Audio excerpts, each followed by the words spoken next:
이런 문화 풍속 잘 찾아볼 수 없습니다만은 아주 옛날에는 어떤 한 성씨를 가진 집성촌에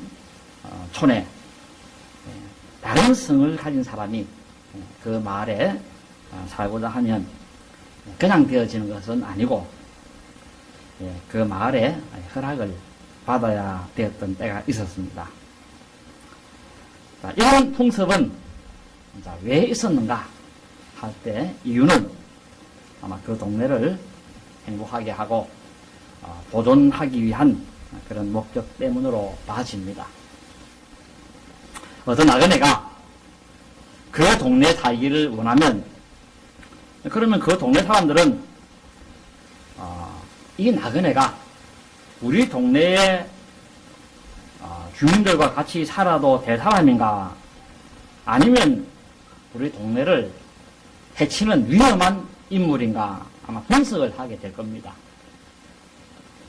그래서 괜찮다 싶으면 받아줄 겁니다.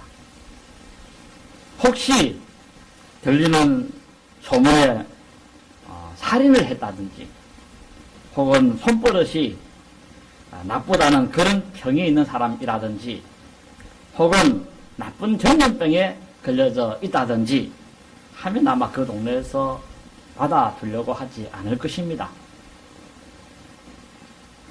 그래서 다른 성씨를 가진 사람이 어떤 집성촌에 내가 이 마을에 살고 싶은데 허락해 주십시오 하고 요청할 때에 그 허락을 받아주는 경우가 있는데 이것을 가리켜서 오늘 본문에서는 1절에 머무르다 이렇게 표현을 하고 있습니다. 머무르다.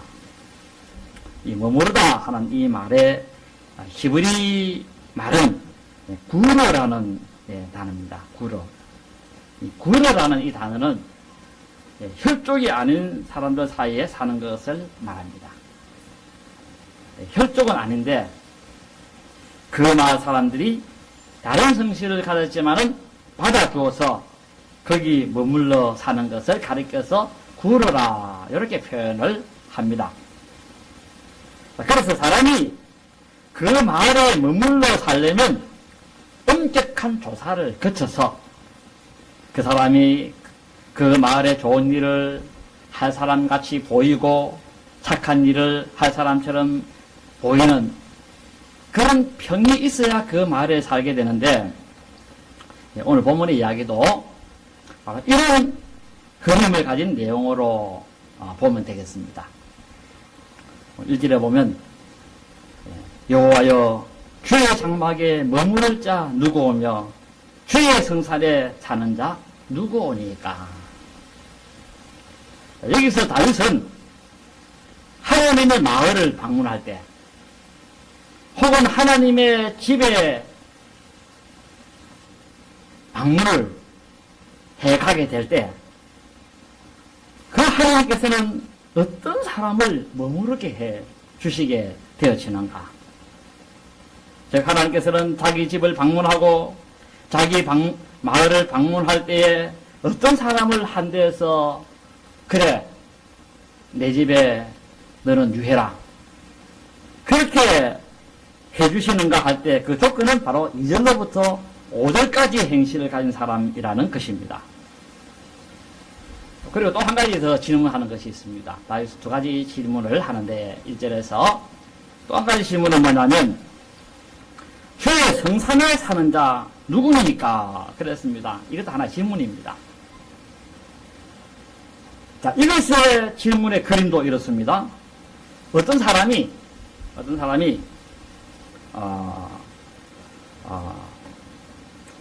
그 소원이 하나 있습니다. 그 소원은 뭐냐면 자기는 하나님이 사는 그 산에 그 곁에서 살고 싶다는 것입니다. 그래서 이 사람은 하나님이 어디 계신가 하고 수소문 끝에 하나님은 어느 산에 계신다 하는 이런 정보를 들었습니다. 이에 그 산을 찾아갔습니다. 그래서 그 산에서 하나님을 만났습니다. 그러다 하나님께서는 그에게 용무를 묻습니다. 자네가 뭐 때문에 이 산에 나를 찾아왔는가 하고 물었더니 그 사람이 하는 말이 나는 하나님 당신 곁에 살고 싶어서 이렇게 이 산을 찾아왔습니다. 그러니 제발 허락해 주십시오. 그러자 하나님께서 결정을 내리십니다. 허락해 주든지 허락해 주지 않든지 결정을 하나님은 내리실 것입니다. 이렇게 내림에 있어가지고 다윗의 궁금증은 뭐냐? 어떤 사람을 하나님께서는 내 곁에 두시고 어떤 사람은 물리치시는가 하는 것에 대한 궁금증이 있었다는 것입니다. 하나님께서는 어떤 사람을 자기가 살고 있는 그 마을에 받아주고 내 곁에 있어도 된다 하고 말할 것인지 하는 것에 대한 그 기준이 무엇인가 하는 것에 대해서 궁금했는데 그 본문을 이야기하고 있는 것이 그 이야기를 하고 있는 것이 오늘 본문이다. 이렇게 말씀드릴 수가 있습니다. 사람은 누구나가 다 그렇습니다. 이 세상 삶 마쳤다고 끝이 나는 거 아닙니다. 여러분은 하나님의 집으로 이사를 가야 할 때가 온다는 것입니다. 하나님이 사시는 그 마을에 가야 할 때가 옵니다. 그 마을을 천국이라 그렇게 하기도 하고 하나님의 궁궐이라 그렇게 말하기도 합니다. 거기서 하나님을 뵙고 만나야 되고 그 만남에서 첫 번째 허락받아야 될 것은 하나님이 너는 내 집에 유해도 괜찮다 하는 허락을 받아야 된다는 것입니다. 내가 당신 집에 살아도 되겠습니까? 하고 요청하고 하나님은 그래 너는 내 집에 살아 하고 허락을 받아야 한다는 것입니다. 그러면 하나님께서 허락하면 이제 천국에서 머물러 살 수가 있게 되어지게 되는 것입니다. 그렇다면 하나님께서는 누구를 자기 집안에 거하게 하고 누구를 자기 곁에 살게 하시는가 할 때 그 기준은 무언가 할 때 아무나게 그렇게 하는 것은 아닙니다. 아니고 어떤 자격 요건을 갖춰야 되는데 그것이 총 오늘 본문의 11가지로 그렇게 나열을 하고 있습니다. 그것이 2절부터 나오는 내용이라고 하겠습니다. 여기 보면 하나님의 집, 하나님의 궁궐 혹은 천국이라 그렇게 부르기도 합니다. 이 하나님의 궁궐에 살게 되는 자의 그 자격 요건을 보면 그 첫째는 정직하게 행하는 사람들이 하나님의 궁궐에 가게 된다 하고 말씀하고 있습니다. 사람도 그렇습니다. 아무나 자기 집에 들이지를 않습니다. 하나님께서도 내가 하나님 당신 집에 머무르고 싶습니다 한다고 하나님이 아무나 그래 내 집에 와서 머무르라 그렇게 하지 않는다는 것입니다. 그렇다면 누구를 하나님의 궁궐에 거하게 하시는가 할 때 정직하게 행하는 사람 바로 그것이 하나의 기준이 되고 자격이 된다라는 것입니다. 그러므로 믿는다고 하면서도 정직하게 살지 않았다면 정직한 행동을 하지 않고 왔다면 나중에 하나님의 그 궁궐에 가서 하나님을 만나서 내가 이 궁궐에 거하고 싶습니다 하고 요청한다 해도 쉽지 않을 정도가 아니라 아예 궁궐에 못 들어갈 수도 있다는 것입니다. 하나님의 집에 들어가는 자의 자격은 바로 정직이라는 것입니다. 정직한 사람만 그의 궁궐에 들어갈 수 있게 되어진다는 것입니다. 그러면 정직하다 하는 이 말의 의미가 무언가 할 때 이 정직하다, 정직을 행한다라는 이 히브리 단어는 할락타밈이라는 그런 용어입니다. 할락타밈.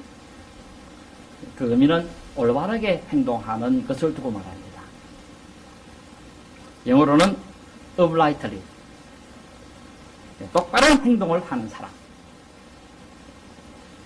혹은 꼿꼿한 사람. 아니면 올곧은 사람. 그리고 청명결백한 삶을 사는 사람. 그런 의미도 있다고 하겠습니다. 예수 믿는 사람들 중에서도 보면 두 종류가 있습니다. 첫 번째 종류의 사람은 기계나 의지나 태도나 마음가짐 따위가 굳센 사람이 있습니다. 굳센 사람. 한번 뜻을 정하면 굽히지 않고 그대로 밀고 나가는 그런 사람이 있습니다. 무엇을 하면 하겠다고 속으로 먹은 것이 있다면 그대로 밀고 나가는 사람. 예를 들면 이런 사람이라고 하겠습니다. 예를 들면 다니엘 같은 경우 그런 올곧은 사람이고 꿋꿋한 사람인데, 이분은 나는 죽을 때까지 내가 하루에 3번씩 무릎 꿇고 예루살렘 쪽 창문을 열어놓고 기도하겠다, 이렇게 뜻을 정했는데 그것을 그대로 밀고 나갔던 분입니다. 목숨이 날아갈 그런 처지가 놓여지기도 했지만 목이 날아갈지언정 내가 한번 정한 이 뜻은 굽히지 않겠다, 끝까지 밀고 나가겠다 하고 그대로 밀고 나갔다는 것입니다. 이런 것을 가리켜서 정직한 사람이라 이렇게 말을 붙일 수 있다는 것입니다. 조금 어렵다고 중도의 뜻을 바꾸고 이랬다 저랬다 하는 사람은 정직한 사람이라 할 수 없다는 것입니다. 그리고 또 정직한 사람 중에 하나나와 미사엘과 아사랴 같은 그런 사람도 정직한 사람이다, 그렇게 말씀드릴 수가 있습니다. 이분들은 느부갓네살 임금이 세운 그 우상에는 이건 옳지 않기 때문에, 그게 절하는 것은 옳지 않기 때문에 내 목숨이 날아가도 절대로 그 임금이 세운 그 우상에게는 내가 절하지 않겠다 하고 결심합니다. 그러다가 이제 불 속에 들어갈 지경까지 놓였습니다. 그래도 내가 불 속에 들어갔으면 들어갔지, 내가 한번 뜻을 정하고 내가 옳다 하는 이것에 대해서는 그 뜻을 굽히지 않겠다, 그렇게 계속해서 밀고 나갔습니다. 그래서 마침내 불 속에 들어가기도 하지만은 바로 이런 사람을 가리켜서 꼿꼿한 사람이다, 올곧은 사람이다, 이렇게 평가를 한다는 것입니다. 이렇게 하다가 조금 불리해지니까 다르게 행동하고, 이런 사람은 하나님의 집에 가서 당신의 궁궐에 내가 좀 머물고자 합니다 할 때 하나님이 너 안 돼 하고 거절당하게 되어줄 수 있다는 것입니다. 문전박대 당할 수가 있다는 것입니다. 이 다윗한테 보면 아주 억울한 사람이었습니다. 다윗은 그랬습니다. 내가 하나님의 법궤를 찾기까지는 내 집에 들어가지도 않고, 그리고 내 침상에 오르지도 않고, 내가 잠도 안 자고, 그리고 내 눈꺼풀을 덮지 않겠다, 그렇게 말하였습니다. 그걸 그대로 실천합니다. 이런 왕이 둘이나 있을까, 그런 깊은 생각이 들기도 합니다만은, 다윗왕은 일 안 해도 누가 뭐라 할 사람도 아무도 없습니다. 법궤 열심히 찾아 하고 지시하고 자기는 궁궐에서 편안하게 얼마든지 쉬면 됩니다. 또 그리고 이렇게 하다가도 며칠 찾아보다가 못 찾으니까, 아이고 내가 한번 잠 안 자고 침상에도 안 올라가고 그래서 내가 앉은 자세로서 잠을 자려고 했는데, 아이고 몸 살라고 안 되겠네 하면서 이러다 내죽겠다 하면서 그냥 자기 말을 번복하면서 잠을 자고 그렇게 할 수 있습니다. 그런 한다고 하더라도 누가 뭐라 할 사람도 없고. 그런데 다윗은 한번 그렇게 말한 것에 대해서는 끝까지 밀고 나가고 끝까지 지켜나가는 것을 보게 되었습니다. 이런 사람을 가리켜서 정직한 사람이다, 이렇게 말씀드릴 수가 있습니다. 충실은 불사이군. 한번 내가 저 왕을 섬기고자 한다면은 끝까지 내가 저 왕을 섬기겠다. 이게 이제 간우의 정신이고, 또 이것이 또 그 사륙신의 그런 조선시대 때 충신들의 정신이라고 할 수 있을 겁니다. 우리나라에도 보면 일본 신사는 우상숭배다, 그러니 나는 어떤 일이 있어도 참배하지 않겠다 하고 그대로 밀고 나가는 사람이 있었는데, 그런 사람을 가리켜서 정직한 사람이다, 그렇게 평가한다는 것입니다. 이런 정직한 사람은 하나님을 찾아가서 내가 당신 집에 거주하려고 방문했습니다. 당신 곁에 살게 해주세요 하고 요청하면 주님께서 환대해 주신다는 것입니다. 그래 내 집에 머무르라 하고 머무를 그 초소를 예배해 주시게 되어지게 된다는 것입니다. 어떤 사람이 정직한 사람이냐? 상황에 따라서 자신의 행동을 바꾸지 않는 사람을 두고 정직한 사람이다. 이렇게 말씀드릴 수 있습니다. 그리고 또 한 종류의 사람은 똑같이 믿기는 한데 마구 흔들립니다. 상황에 따라서 흔들립니다. 형편에 따라서 흔들립니다.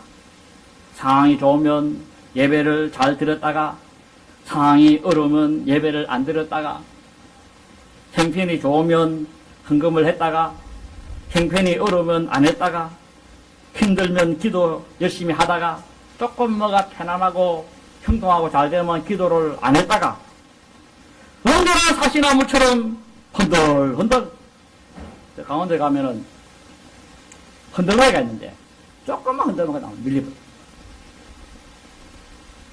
흔들흔들 정말 잘할 수 없는 사람, 못할 수 없는 사람, 이런 사람은 다음에 하나님 집 방문하면 하나님께서 아주 차갑게 그렇게 대하시거나 아니면 하나님께서 아예 만나주지도 않을 수도 있다라는 것입니다.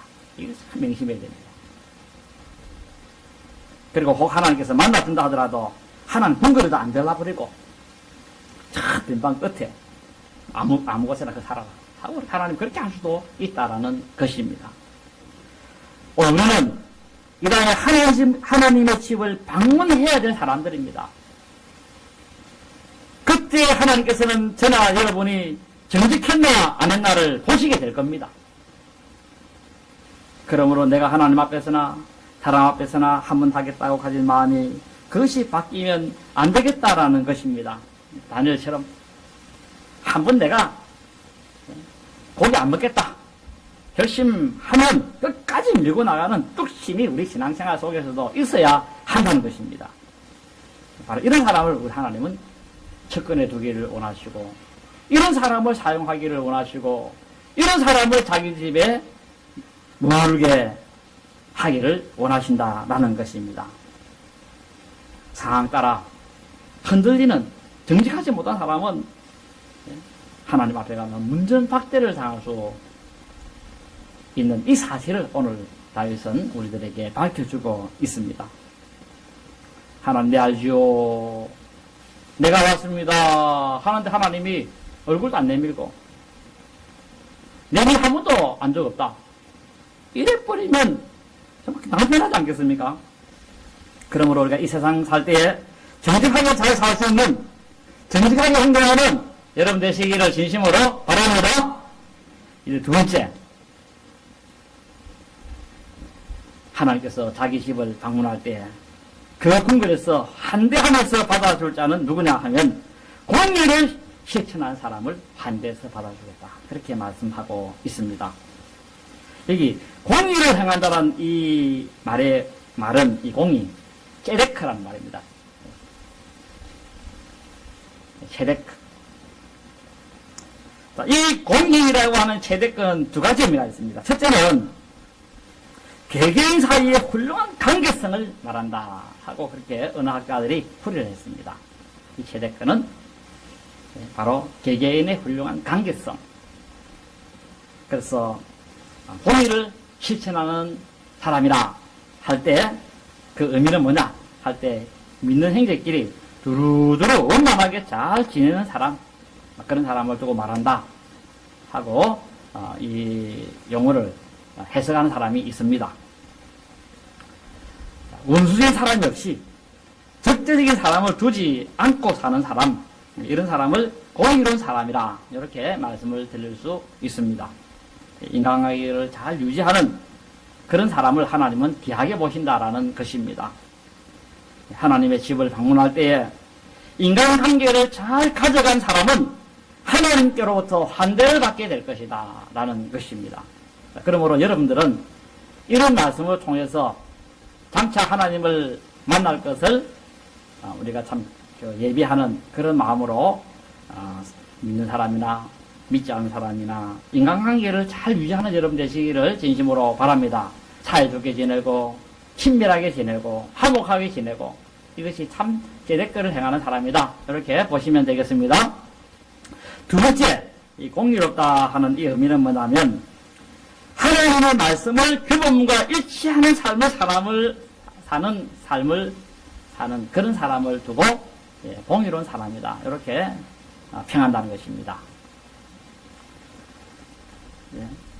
구약이나 신약이나 보면 하나님이 이 공의를 실천하라, 이 공의가 강물처럼 흐르게 하라 하는 그런 내용들이 있습니다만은 이것은 공의는 바로 하나님께서 내 이웃을 사랑하라 하는 그런 의미의 뜻이라고 하겠습니다. 어려운 이웃이 있거들랑 도와주라, 가난한 자를 잘 돌봐주라, 보살펴주라.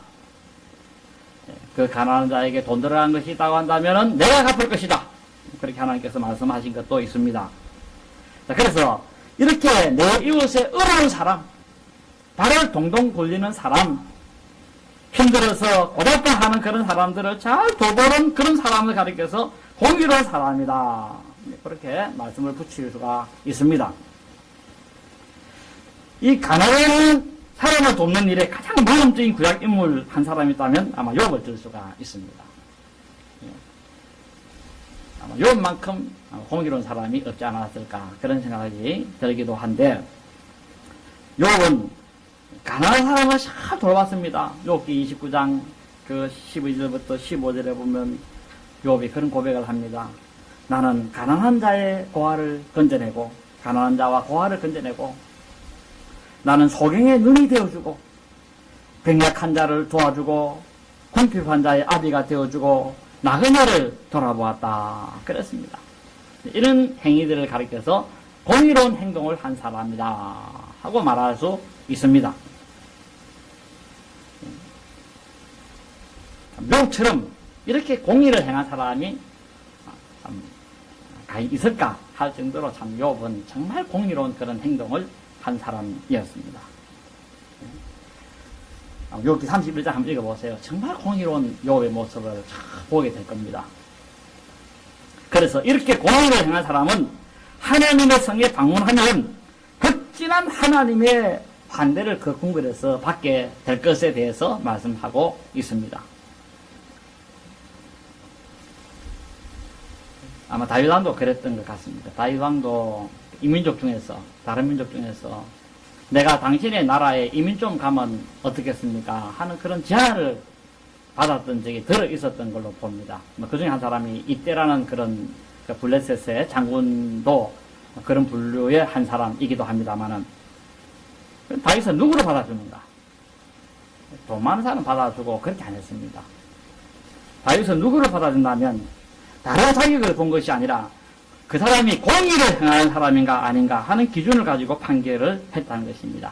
오늘날 이민수수하고는 많이 다르다고 할 수가 있을 겁니다. 다윗은 자기 나라에 자기 백성으로 받아줌에 있어가지고 그 수속은 뭘로 사무처리를 했는가 할 때 그 사람이 그가 살면서 지금까지 공의로운 행동을 한 사람인가, 그런 사람에 대해서는 다윗이 자기 나라로 받아주고 그렇게 했다는 것입니다.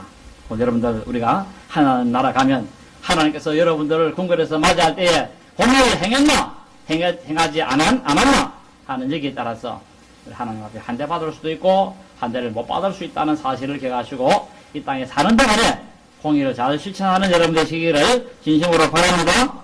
이제 세 번째로, 마지막입니다. 세 번째로, 하나님의 집을 방문할 때, 즉 그의 궁궐을 방문할 때 환대받을 자가 누구인가 할 때 마음의 진실을 말하는 자. 2절에 나오죠. 15장 2절에 보면 진실을 말하며 그랬습니다. 그런 사람은 하나님의 궁전에서 환대를 하나님께로부터 받는다. 그랬습니다. 여기 진실을 말한다는 이 의미는 뭐냐 하면, 진실, 에메트라는 말인데, 안과 밖이 똑같은 사람, 그런 의미가 있습니다. 안과 밖이 똑같은 사람, 바로 신행일치하는 사람. 사람들을 보면 믿으면서도 표리부동한 사람들이 참 많습니다. 겉과 속이 다른 사람. 그러니까 표리부동, 한문으로 넣자, 속과 겉이 다르다. 같이 않다, 부동. 똑같아야 되는데, 같이 않다. 이런 사람은 진실한 사람이 아니라는 것입니다. 계시록 21장 27절에 보면 거기 거짓말하는 자가 나오는데, 거기 거짓말하는 자라는 그 용어는, 의미는 거짓 행동을 하는 자를 두고 말합니다. 거짓 행동을 두고, 거짓 행동을 하는 자. 이걸 다른 말로 하면 위선자라 그럽니다. 위선자. 형제를 사랑하지 않으면서도 사랑하는 척 눈물을 줄줄줄줄 흘리는. 정말 사랑해서 눈물 흘린다고 한다면 그거는 표리부동한 사람이 아니죠. 마음에서부터 애절하고 척언하고 안타깝고 이렇게 해서 눈물이 촥 나오는 그런 경우는 그 사람은 정말로 사랑이 있는 사람입니다. 그런데 사랑하는 것이 전혀 없음에도 일부러 눈물을 짜내는 그런 행위. 이런 사람은 연기하는 신앙이라 그렇게 이제 말씀을 붙여볼 수가 있습니다. 이런 사람은 믿는 척 하는 신앙, 착한 척만 하는 신앙, 옳은 척만 하는 신앙, 연애드리는 희롱만 하는 신앙, 모양만 가진 신앙, 언제나 꾸미기만 하는 신앙. 연극 배우 보세요. 연극 배우 얼마나 잘 꾸밉니까? 연극 배우를 보시면 자기는 의사도 아닌데 의사처럼 다 꾸미고 나오지 않습니까? 자기는 왕도 아니면서 왕처럼 다 꾸미고 나오면 정말 왕처럼 보이지 않습니까? 착하지도 않으면서 착한 그런 역을 맡아서 나오게 되어지면 정말 착한 사람으로 보입니다. 그러니까 서로 착한 역 그거 맡으려고 그렇게 감독들한테 여러 가지 뒤에서 자극도 하는 그런 경우도 있을 걸로 봅니다. 판사도 아닌데 판사도 아니지만은 판사처럼 탁 꾸미고 나오면 야 판사구나. 연극은 보면 전부 꾸미는 겁니다. 우리 하나님은 꾸미는 것을 좋아하지 않습니다. 영적으로 아무것도 못 보고 있으면서 보고 있는 것처럼 꾸미고 아무것도 하면서 굉장한 것처럼 꾸미고 자신은 간신인데 국가의 간신인데 충신인 것처럼 꾸미고 나라를 사랑하는 사람도 전혀 아니면서 도리어 나라를 미래를 망치는 사람인데 나는 나라를 정말 사랑하는 사람이라 하면서 눈물을 줄줄 흘리고 다 위선자들이에요. 위선자. 속에는 온갖 더러움이 가득한데 아주 깨끗한 척 꾸미고 속에는 온갖 탐욕이 가득한데 겉으로는 아주 청빈한 척 그렇게 꾸미고 이런 사람은 하나님 만나러 가면 하나님 안 만나줍니다. 사람은 속기 때문에 만나줍니다. 저는 굉장하다.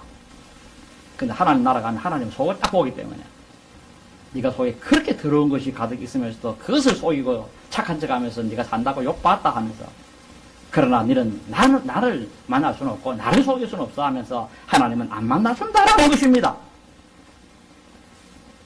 그런 사람은 하나님을 방문해서 내가 좀 들어가도 되겠습니까? 하고 하는 하나님이 문도 안 열어주신다는 것입니다. 진실한 사람의 모습은 무엇입니까? 사실을 그대로 말하고 진상을 그대로 말하고 정확하게 말하는 사람을 두고 말한다고 하겠습니다. 똑바르게 말하는 자, 특히 남을 속이기 위해서 진실의 일부만을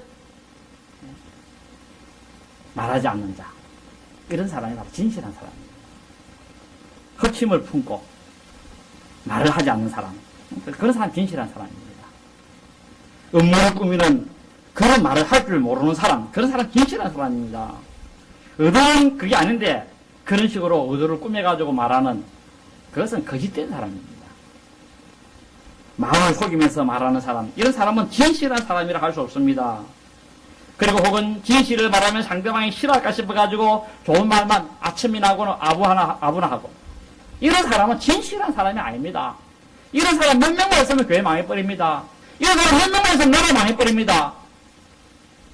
이런 사람이 가족 중 한 사람만 있어도 그 가정 망해버립니다.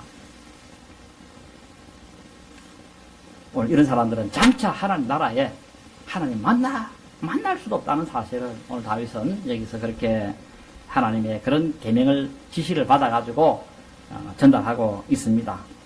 하나님 이런 사람 안 만나준다는 것입니다. 이런 사람 만나줄 것이라 생각하고 아무렇게 살다가 그 앞에 가지고 낭패당하는 그런 일을 너희들은 당하지 마라 하면서 다윗은 우리에게 가르쳐주고 있다는 것입니다. 우리 예수님도 참 세상에 더럽고 악하고 못된 이런 사람만 받아줘도 자기 꾸미는 사람은 안 받아줬습니다. 가까이도 안 했습니다. 특히 바리새인들, 딱 그것만 꾸미는 사람들. 자신의 신앙을 꾸미기 때문에 그렇습니다. 하나님을 사랑하는 것도 없는데도 혼자 하나님 사랑하는 척하고 경건하지도 않으면서도 혼자 경건한 척하고 기도 응답 하나도 못 받으면서 혼자 기도 응답 다 받은 것처럼 그렇게 떠벌리고 속에는 욕심이 가득한데도 욕심이 하나도 없는 것처럼 그렇게 행동하고 사랑도 하나도 없는데 자기 혼자 교회를 사랑하는 척하고 자기 혼자 이웃을 사랑하는 척 다 해버리고 이렇게 꾸미는 사람은 하나님 앞에 가면 낭패를 당할 수 있다는 사실을 다시 한번 기억할 수 있어야 한다는 것입니다. 오늘 세 가지를 말씀드렸습니다. 오늘 이 말씀 잘 기억하시고 주님 앞에 가면 여러분 한 대 받으시기 바랍니다. 궁궐에서 오냐 그동안 고생 많이 했다 하면서 주님께서 여러분들을 다 받아주면서 너는 내 궁궐에 살아 하는 그런 하나님의 음성이 있는 여러분 되시기를 진심으로 바랍니다. 다음 주는 제가 8가지 말씀 쭉 그대로 다 드리겠습니다. 자, 오늘